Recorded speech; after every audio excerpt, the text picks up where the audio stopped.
임차인의 돈으로 평생 소유가 가능하고 시세 차익은 점점 커질 거예요. 이렇게 2차선 도로로 되어 있어요. 그래서 도로 폭이 한 8m 정도 되고요. 저 큰 길에서 나가면 바로 바란 IC가 있죠.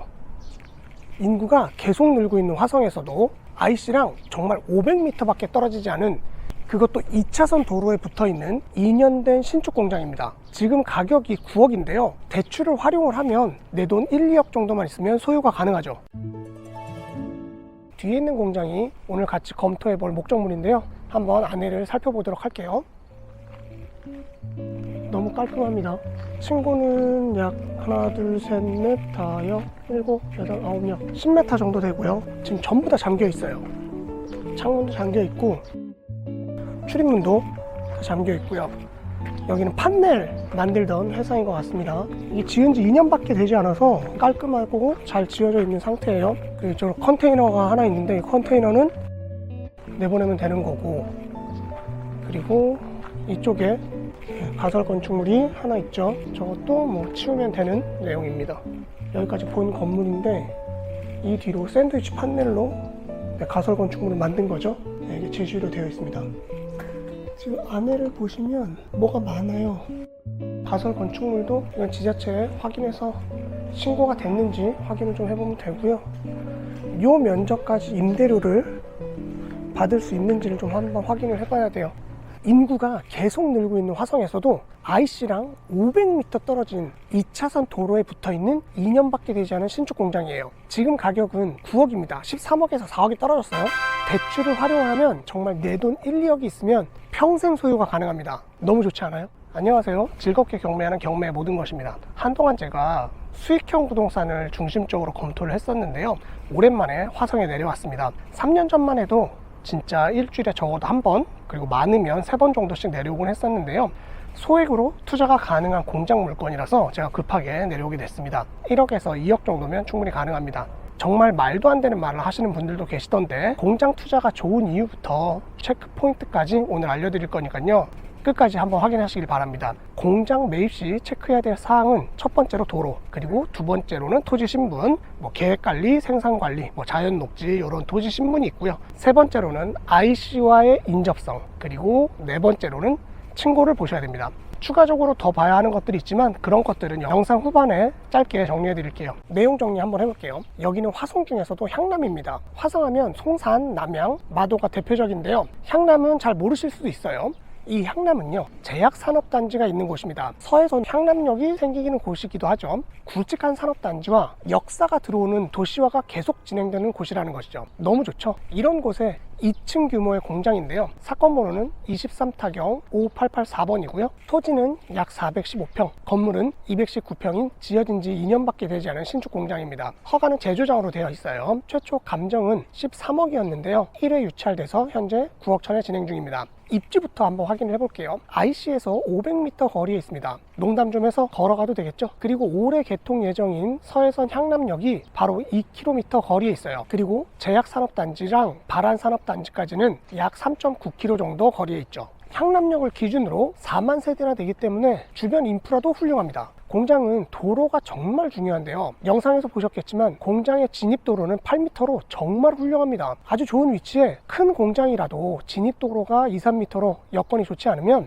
임대는 물론이고 가격에도 큰 영향을 미치는데요, 보통의 공장의 경우 도로 지분을 당연히 가지고 있게 되고, 보통 공장 면적의 10% 정도 면적이 도로 면적으로 차지하게 되면 꽤 준수하다라고 보는데, 해당 물건은 도로 지분이 없는 아주 좋은 물건이에요. 땅 모양도 반듯한 사각형에 가깝기 때문에 아주 잘 생겼습니다. 공장 앞마당도 엄청 넓죠. 이런 공장에서 가장 중요한 것 중에 하나가 바로 토지의 신분인데요, 해당 토지는 자연 녹지 지역이에요. 토지는 크게 도시 지역과 관리 지역으로 나누게 되는데요, 투자에 있어서 가장 좋은 신분은 도시 지역에서는 자연 녹지이고요, 비도시 지역에서, 즉 관리 지역에서는 계획 관리 지역입니다. 앞으로 우리는 공장이나 창고 또는 토지 투자를 고려할 때 이 두 개의 신분을 가장 좋다고 보시면 돼요. 중요한 점은 이 신분에 따라서 지을 수 있는 건물 규모가 다르기 때문에 땅의 가격이 다르다는 점인데요, 이 때문에 땅 몇 평에 공장이 몇 평 있다, 그래서 최종 얼마다, 이렇게 조사하시면 절대 안 되고요. 명확하게 이 둘을 구분해서 조사를 하셔야 돼요. 얼마 전에 다른 영상에서 봤는데 그냥 네이버 부동산에 나와 있는 공장 매물을 토지 신분은 고려하지 않고 뭐 평당가만 얼마 이렇게 계산해서 현재 경매가가 얼마나 싸고 수익이 바로 얼마 난다 이렇게 얘기하던데, 절대 이렇게 계산하시면 안 됩니다.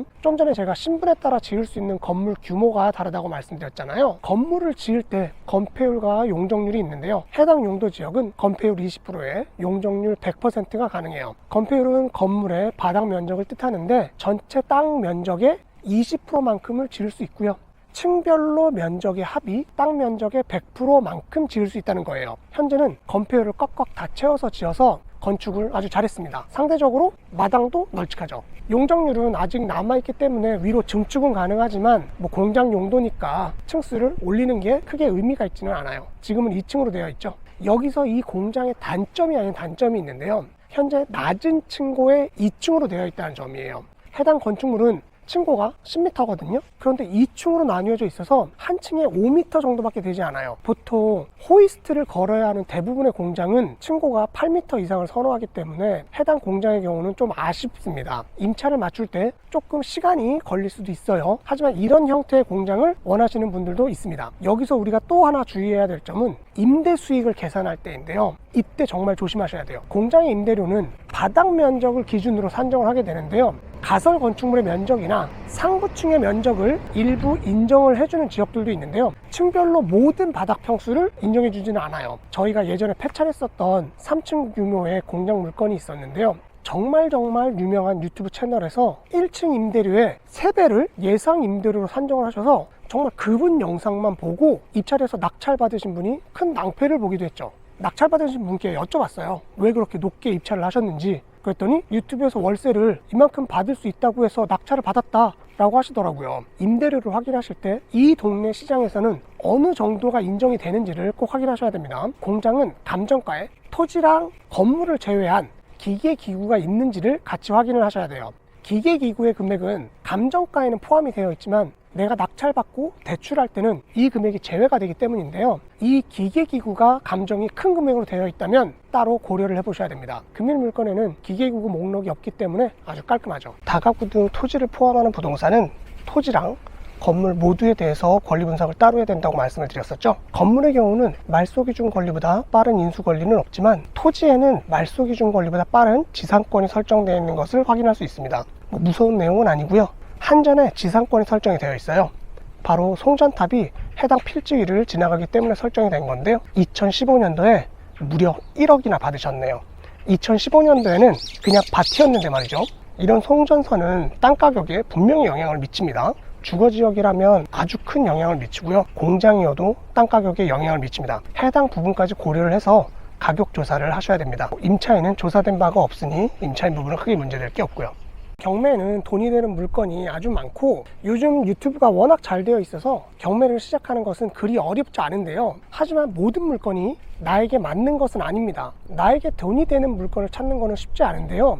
자본이 만약에 3천만 원인데 5억짜리 6억짜리 아파트를 4억에 낙찰을 받을 수 있다고 한들 나에게는 맞지 않습니다. 자본이 3억 4억 정도가 되는데 그리고 이미 다주택자란 말이죠. 그런데 아파트만 계속 들여다보는 것도 아주 좋은 선택은 아니겠죠. 은퇴를 앞두신 분들이시라면 매달 소득이 필요한데 몇 년이 걸릴지도 모르는 재개발, 재건축에 묻어두는 건 역시 저는 좋은 선택이라고 생각하지는 않아요. 나에게 돈이 되는 부동산을 스스로 찾아내는 것부터 낙찰받고 매도하는 것까지 스스로 하실 수 있도록 알려드립니다. 매달 실전반 개강을 하고 있으니까요. 부동산이나 경매에 관심이 있으시고 혼자 하시기 두려우시다면 위에 전화번호로 언제든지 연락 주시기 바랍니다. 그럼 수익과 함께 공장 투자에 대한 장점 정리를 좀 한번 해볼까요? 우리가 부동산 투자를 할 때 가장 먼저 고려하는 것이 바로 투자금이겠죠. 내 돈이 얼마나 들어가지? 그리고 팔았을 때 얼마를 수익으로 벌 수 있을까? 그게 그 다음이 되겠고, 그리고 번 수익에 대해서 내가 세금을 얼마를 내게 돼서 나는 정말 얼마가 남는가를 검토하게 됩니다. 이미 다주택자이신 분들은 추가로 주택을 매입을 할 때 여러 가지 걸림돌이 좀 있죠. 이런 상황이신 분들이라면 주택수에 포함이 되지 않는 공장이나 창고, 토지가 또 다른 돌파구가 됩니다. 공장은 80에서 많게는 90%까지 레버리지를 활용할 수가 있는데요. 즉 투자금을 최소화할 수 있다는 장점이 있죠. 9억에 낙찰을 받아서 80% 정도 대출을 일으킨다면 약 7억 2천 정도의 대출에 보통 월세의 10배 정도를 보증금으로 회수를 하니까 약 1억 5천 정도가 투자금이 됩니다. 취득세나 기타 비용이 고려되지 않은 단순 계산이니까 참고하시기 바라고요. 대출이자는 약 330만 원 정도가 발생을 할 거고요. 월세는 창고 면적이랑 2층의 면적 일부를 고려하였을 때 약 310만 원 언저리에서 가능해 보이는데요. 매달 임차인한테 월세를 받고 내 돈을 보태서 이자를 납부해야 되는 상황이 오죠. 주머니에서 매달 돈이 나가니까 별로죠? 아닙니다. 매달 내 주머니에서 나가면 짜증이 나지만 그냥 매달 20만 원, 2년치 480만 원을 그냥 법인 통장에 넣어두면 신경 쓸 게 없어요. 2년 동안 땅 가격이 얼마나 올라갈 건데요. 2, 3년 전 화성의 땅 가격은 과연 얼마였을까요? 그리고 투자금 회수는 언제 하게 될까요? 팔까요? 아닙니다. 계속 발전하는 지역이라면 굳이 팔 필요가 없죠. 공장의 가치가 상승하면 재감정을 받아서 다시 레버리지를 활용하면 됩니다. 물가도 상승되니 당연히 월세도 그에 맞춰서 상승이 됩니다. 결국 임차인의 돈으로 평생 소유가 가능하고 시세 차익은 점점 커질 거예요. 이게 바로 공장을 투자하는 방법이고 그 이유예요. 왜 내가 건물주가 되어야 하고 그들이 어떻게 계속 부를 쌓아가고 있는지에 대한 방법이고 이유입니다. 이런 것까지 알고 알려주는 경매 강의는 많지 않아요. 검색부터 입찰가 산정까지, 그리고 낙찰부터 매도까지, 정말 반지하 빌라 물건부터 공장 토지까지 전부를 알려드립니다. 단 몇 주만 관리하는 게 아니고요. 저희 모든 수업 기간을 다 합치면 거의 한 반년쯤 될 것 같아요. 의지가 있다면 누구나 가능하고 저희가 끝까지 도와드립니다. 차별화된 경매 수업이 궁금하신 분은 언제든지 문의 주시기 바랍니다. 추가적으로 공장에서 봐야 되는 것들은 위에 언급한 내용들 말고 꽤 많아요. 뭐 폐기물 여부, 그리고 공장에 계약된 계약 전력, 그리고 호이스트 여부, 그리고 상하수도 조건 등 많은 부분들이 고려가 되어야 하는 부분도 추가적으로 말씀을 드립니다. 여러분들께 유익한 영상이 되었길 바라고요. 구독, 알림 설정 해두시면 다음 영상도 보실 수 있어요. 오늘도 다 같이 즐겁게 경매하는 하루 되시기 바랍니다. 경매의 모든 것이었습니다. 감사합니다. 저기 뒤에 보이는 밭 쪽으로 한번 올라가 볼까? 뒤에 보이는 밭 쪽으로 한번 올라가 봐야 될 것 같아요. 안녕하세요. 공장 보러 왔어요. 경매 나왔대. 네, 맞아요. 어르신 혼자 이거 다 쓰시는 거예요? 멋있습니다. 혹시 여기 업체 아세요? 밑에 그 밑에 코너 공장이 네네네네. 여기하고 좀 관계가 있는 것 같아요. 감사합니다. 네. 뒤쪽으로 돌아도 볼 수 있는 게 없어요. 거중기는 1톤짜리네.